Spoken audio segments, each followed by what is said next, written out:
अस्सलाम वालेकुम। कैसे हैं आप सब? उम्मीद है कि आप सब ठीक होंगे और अपने लिए टाइम ज़रूर निकाल रहे होंगे।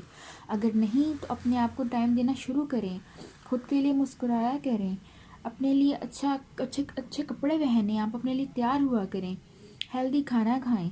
ठीक है। और आज मैं जो आपको बताने जा रही हूँ सबसे अहम बात कि हम अपनी पर्सनैलिटी को कैसे ग्रूम कर सकते हैं, हम कैसे अपनी पर्सनैलिटी को अट्रैक्टिव बना सकते हैं, कूल बना सकते हैं। और जो बातें मैं अभी आपको बताने जा रही हूँ तो मैं उम्मीद करती हूँ कि आप इनको अंडरस्टैंड करेंगे और इन पर अमल भी ज़रूर करेंगे। एंड वीडियो को एंड तक ज़रूर देखिएगा और अपनी राय का इजहार कमेंट बॉक्स में ज़रूर कीजिएगा। Because it's a two way process कि कुछ बातें मुझे आपसे सीखने को मिलेंगी, कुछ बातें आप लोगों को मुझसे सीखने को मिलेंगी। ठीक है। तो हम इसे साथ साथ लेके चलेंगे। ओके। और सबसे पहले आपने हमेशा ये चीज़ याद रखनी है कि आप किसी भी ताल्लुक़ में हैं, किसी भी रिश्ते में हैं, या इवन कि आप दोस्ती में हैं, या आप इवन गैदरिंग में भी हैं। आपने कहीं भी खुद को सबसे ज़्यादा अक्लमंद नहीं समझना, आपने खुद को सबसे ज़्यादा प्रायोरिटी नहीं देनी।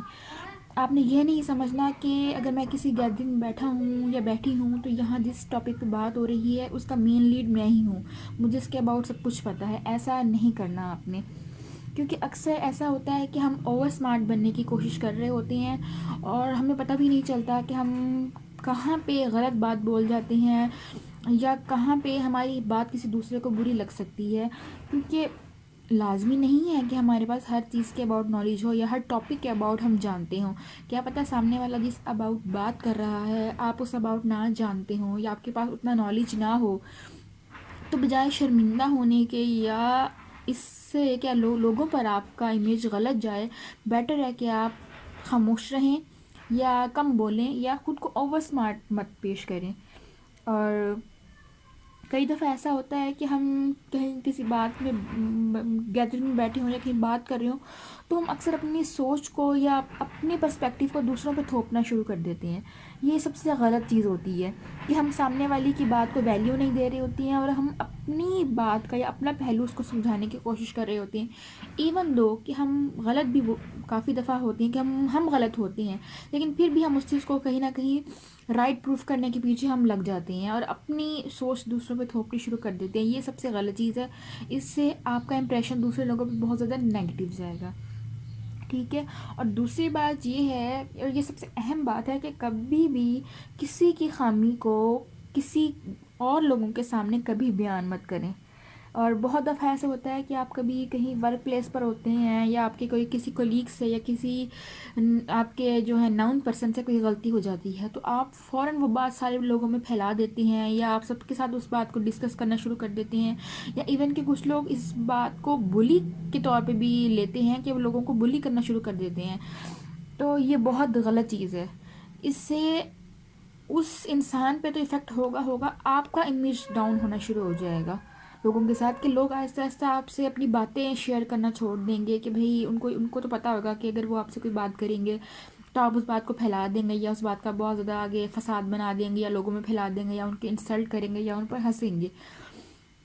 तो लोग आहिस्ता आहिस्ता आपको अवॉइड करना शुरू कर देंगे। और ये एक तरीके से मुझे लगता है कि ये इंसानियत से बहुत गिरी हुई हरकत है कि अगर आप किसी के साथ ऐसा कुछ मामला करते हैं। अगर आप वाकई में कंसर्न हैं किसी दूसरे इंसान के लिए या उसको कोई बात समझाना चाहते हैं या ऐसा कुछ है तो आप उसको अलग ले जा के भी आप उससे बात कर सकते हैं, आप उसे समझा सकते हैं, आप उसको उसकी गलती रियलाइज़ करवा सकते हैं। लेकिन कभी भी ऐसे किसी के सामने या किसी ग्रुप में या किसी महफिल में आप लोगों को ऐसा नहीं करना चाहिए।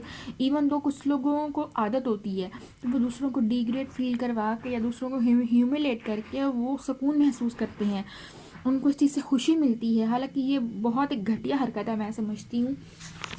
आप लोगों को कभी भी किसी दूसरे इंसान के साथ ऐसा नहीं करना चाहिए। एंड याद रखिए आप जो इन किसी के साथ करेंगे वो पलट कर आप पर ज़रूर आएगा। Because it's a circle of life. कहते हैं ना कि दुनिया गोल है, तो जो आप किसी के साथ करेंगे वो घूम फिर के कभी ना कभी आपके पास उस चीज़ में आना ही आना है।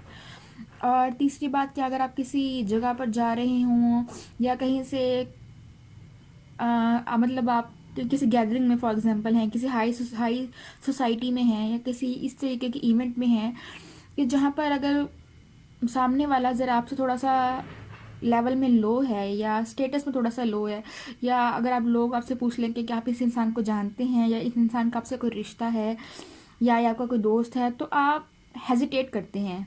आप स्टेटस को माइंड में रखते हैं, अब उस शख्सियत को, उस इंसान की जो अब आपके साथ कितना लॉयल है या आपके साथ उसका ब्लड का रिश्ता है, आप उस चीज़ों को डिनाई कर देते हैं, आप उस चीज़ को इग्नोर कर देते हैं। आप उस इंसान को तो तकलीफ़ दे रहे हैं उसको वहाँ इग्नोर करके। और मुझे आप ये बताएं कि आप कितनी देर तक आप झूठ बोल देंगे कि नहीं मैं इस इंसान को नहीं जानता, या मेरा स्टेटस तो बहुत हाई है, उसका स्टेटस तो बहुत लो है। आप आखिरत को क्यों भूल जाते हैं? आप उस टाइम ये क्यों नहीं सोचते हैं लोग कि कब्र सबकी एक जैसी होनी है, आखिरत सबकी एक जैसी होनी है, आगे जाके सब ने एक जैसा ट्रीट होना है, इक्वली ट्रीट होना है। तो फिर अब अभी आप इस मामूली सी गैदरिंग में या इस दुनिया में अपने आप को सुपीरियर करके क्या साबित कर लेंगे? इससे वो दूसरे इंसान पे तो इफेक्ट पड़ेगा, ठीक है, वो उदास होगा या वो सैड होगा या वो आपसे दूर हो जाएगा, लेकिन आपकी अपनी पर्सनैलिटी डिस्ट्रॉय हो जाएगी। आप अपने अंदर बेसकूनी महसूस करेंगे। इवन कि मैंने बहुत ज़्यादा ऐसे पर्सन्स को देखा है, ऐसे बहुत ज़्यादा नाउन पर्सन्स को देखा है जो पहले नॉर्मल होते हैं, वही ख़ानदान के लोग, वही दोस्त यार, वही सब कुछ, लेकिन जैसे वो कुछ बन जाते हैं, कुछ अच्छी जॉब लग गई या थोड़े से नाउन पर्सन बन गए, या सबसे ज़्यादा मैंने ये चीज़ देखी है, ये जो मौलवी हजरात वगैरह बन जाती हैं जो यूट्यूब पे, या यूट्यूबर्स हैं या फेमस जो लोग हो जाते हैं, वो बाद में उन लोगों को अपने साथ बिठाना पसंद नहीं करते, वो उनसे पसंद मतलब बात करना पसंद नहीं करते। इवन कि आप सबसे घटिया हरकत ये लगती है जब आप किसी गैदरिंग में जाएंगे और आपसे अगर कोई साथ वाला पूछ दे कि आप सामने वाले पर्सन को जानते हैं या आप उसका नेम से वाकिफ़ हैं, तो आप फ़ौरन इनकार कर देंगे या आप कहेंगे अच्छा इसका नाम ये वो। इवन कि अगर आपको बाय चांस अगर आप उसका नाम भूल भी गए हैं या ऐसा कुछ मसला है या आपको रियलिटी में ही वाकई वो पर्सन याद नहीं आ रहा कि आप उससे कब मिले थे, क्या थे, आप उससे जाएं, आप सलाम करें, आप बातों बातों में उससे पूछ सकते हैं।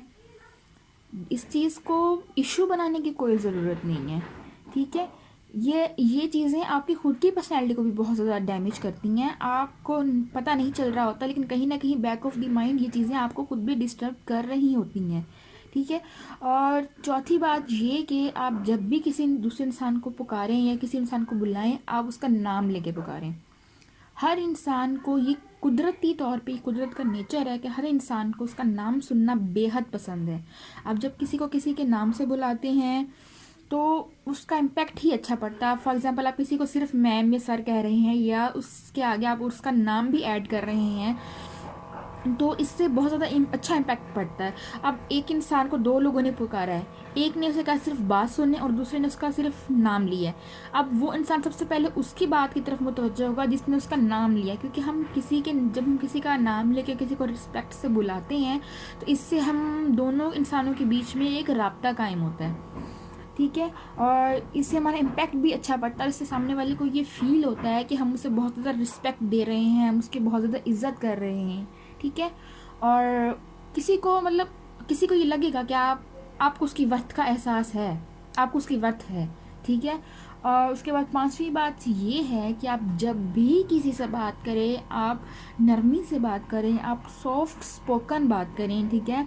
अब अपने लहजे को धीमा रखें, ये गुस्सा, गरूर, अना, तकब्बुर, इन सबको निकाल दें लाइफ से, इसमें कुछ नहीं रखा। ये आर्जी दुनिया है और इसको आर्जी ही लेके चलें। हमने सारी ज़िंदगी यहाँ नहीं बैठे रहना। आपसे पहले कितने आए कितने गए, आपने चले जाना, आपके बाद पता नहीं कितनों ने आना है, तो इससे कोई फ़र्क नहीं पड़ता, ये इन चीज़ों से डजेंट मैटर, ठीक है। हमेशा आप, और सबसे अहम बात यहाँ पर ये भी आती है कि आप सुनने की आदत अपनाएं। बोलें ज़रूर बोलें, लेकिन कम बोलें, सुने ज़्यादा, सामने वाले का पर्सपेक्टिव ज़रूर सुने, समझें कि वो आपसे क्या बात करना चाह रहा है, ठीक है। और कहीं किसी महफिल में बैठे हों और आप आपके सॉफ्ट स्पोकन आप इतने ज़्यादा हों या आपका लहजा बोलने का इतना अच्छा हो कि आप किसी गैदरिंग में बैठे हों तो लोग आपके बोलने का वेट करें, लोग इंतज़ार करें कि कब किसी और की बात ख़त्म हो और आप बात करना शुरू करें। आपकी राय, आप अपनी राय देंगे तो वो उन लोगों के लिए बहुत इम्पोर्टेंट होगी, कि वो कहेगा कि भाई हाँ नहीं, हम ठीक है, हमने सबकी बात सुनी, लेकिन हम इस इंसान के बात भी सुनना चाहती हैं कि इसके क्या व्यूज़ हैं इस अबाउट। क्योंकि सारा कमाल आपके लहजे का होगा और आप जिस तरह तहम्मुल से और तमीज़ से बात करेंगे, सारा कमाल उस चीज़ का है। और उसके बाद सबसे जो लास्ट बात है और अहम बात है, कभी भी आपने किसी तीसरे थर्ड पार्टी बनकर किसी दो लोगों के मैटर में इन्वॉल्व नहीं होना। अगर आपकी वहाँ रिस्पेक्ट नहीं है, आपकी वो प्लेस नहीं है, लीव इट, आप चले जाएं वहाँ से, खुद को अलग कर लें। लेकिन ये डजेंट मैटर कि दो लोगों की बात हो रही है, दो लोगों का झगड़ा हो रहा है, या दो लोगों का कुछ भी मामला है, आप उसमें इंटरफेयर हो। आपने अपनी लाइफ में ये कभी ना कभी एक्सपीरियंस ज़रूर किया होगा कि जब दो लोगों के मैटर में आप घुसते हैं, वो मैटर का सारा गंद या कीचड़ वो आपके ऊपर आ जाता है। इवन कि वो दो लोग आपस में फिर भी कुछ दिनों के बाद या कुछ टाइम के बाद या कुछ घंटों के बाद आपस में नॉर्मल हो जाएंगे, लेकिन आपके साथ ऊपर वो इम्पैक्ट इतना ख़राब पड़ेगा कि आपके साथ उनकी ख़राब हो जाएगी, उनमें से किसी ना किसी की आपके साथ ख़राब हो जाएगी। तो बजाय इसके कि किसी के मैटर में इन्वॉल्व होने के, अपने आप को ख़राब करने के, और आप खुद सोचें जब आप किसी के मैटर में इन्वॉल्व होंगे, वो तो डिप्रेशन में होंगे, आप भी फजूल का डिप्रेशन अपने ऊपर ले लेंगी, आपकी पर्सनैलिटी डैमेज होगी, आप डिप्रेशन में लेंगे, आपके माइंड पे स्ट्रेस पड़ेगा, आपकी पर्सनैलिटी इफेक्ट होगी। तो इससे किसी का कुछ नहीं जाएगा, आप अपना काम ख़राब करेंगे। तो बेटर है आप इस तरह की चीज़ों से ख़ुद को दूर रखें, ठीक है। और कभी भी बिला वजह आप कहीं भी किस अपने आप को थोपने की कोशिश मत करें, ठीक है। और उम्मीद करती हूँ कि मेरे ये सब पॉइंट्स आपको समझ में ज़रूर आए होंगे, और इन पर अमल करके आप कहीं ना कहीं अपनी पर्सनैलिटी को ज़रूर ग्रूम करेंगे, और आप अपने अंदर बेटरमेंट ज़रूर महसूस करेंगे। और अगर आपको मेरी वीडियो या मेरी बात कहीं से भी कोई पसंद आई हो, तो प्लीज़ मेरे चैनल को सब्सक्राइब कीजिएगा, मेरे वीडियो को लाइक कीजिएगा, और इस तरह की मज़ीद अब नई वीडियोस आती रहा करेंगी। और अगर आप लोग मुझसे पर्सनल तौर पर काउंसलिंग चाहते हैं, तो मेरा नंबर आपकी स्क्रीन पे मौजूद है, आप मुझसे रब्ता कर सकते हैं। Okay, thank you so much, अल्लाह हाफिज़।